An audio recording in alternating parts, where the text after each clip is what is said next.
Okay. Here is page 2 of our distributive property, our doodle notes. Not Google Notes, but our doodle notes. Okay.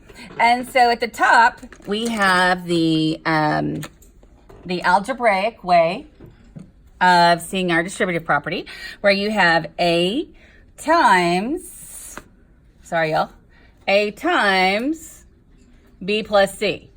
Okay, so we're going to color. Doesn't matter which color you color.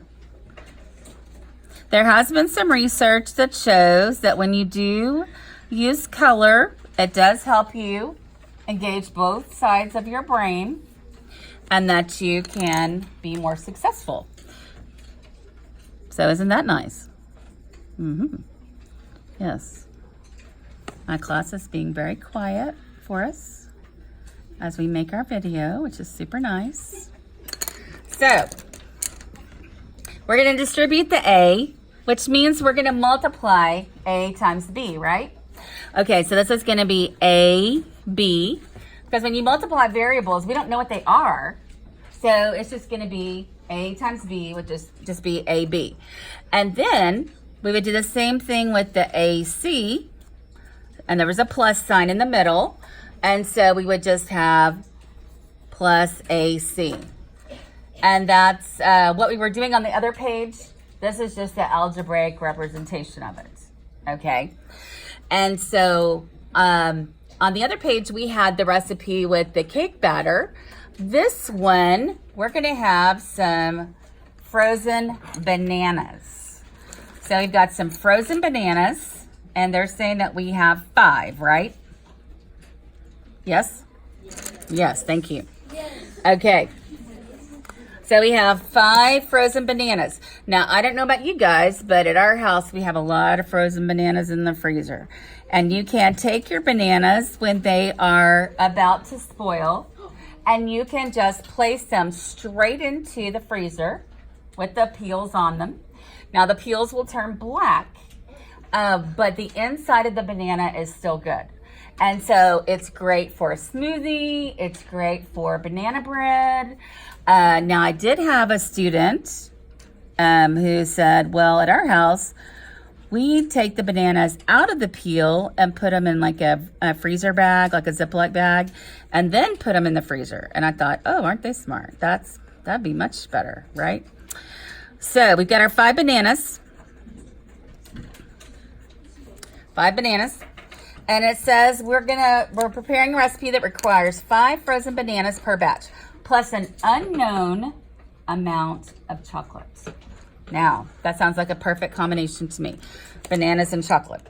And the unknown amount of chocolate is going to be represented right here with the X. Okay. Right? And so, we're going to have 5 of our bananas plus our unknown amount of chocolate. So that's 5 plus X. 5 plus X. Not easy? Yes. Good. Good.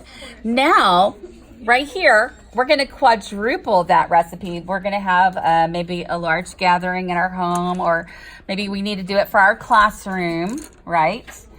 And so we're going to quadruple, which we have some students who might really know what that means.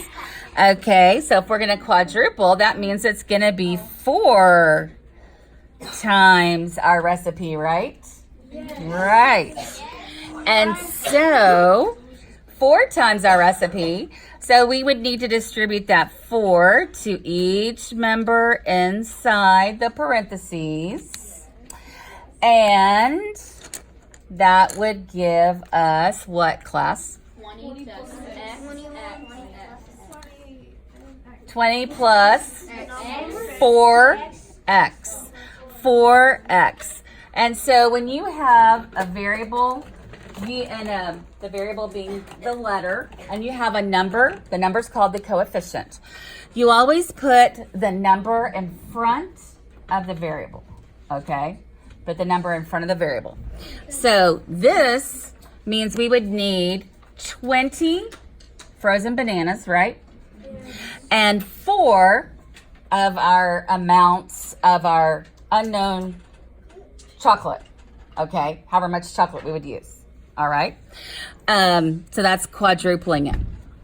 All right.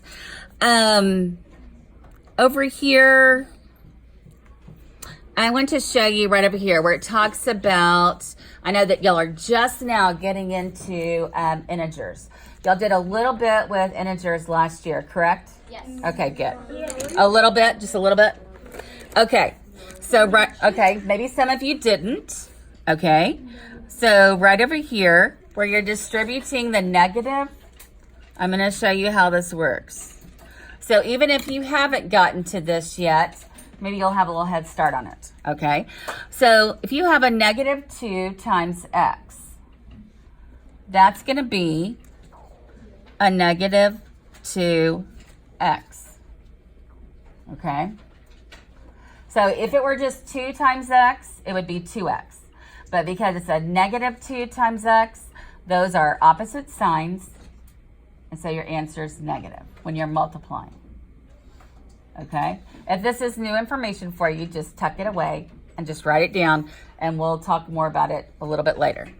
Now, here, this is multiplying. Okay, we got to put our subtraction sign here, right here.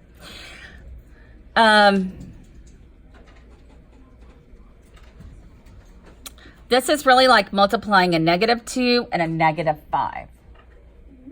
Okay? And we're going to stop there because that might kind of blow your minds because you haven't done that yet. And so a negative times a negative is a, oh, y'all know that. Okay, so that's going to be plus 5. Okay, maybe y'all are okay with this.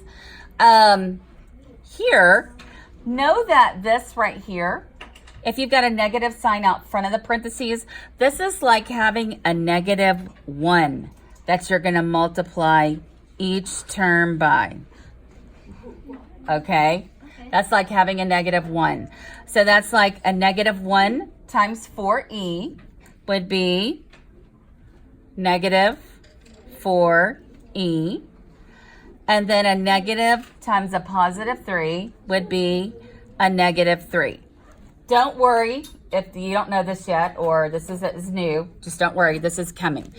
And so this right here says, write the invisible 1. That's what I did, was I wrote that invisible 1 right there. Okay?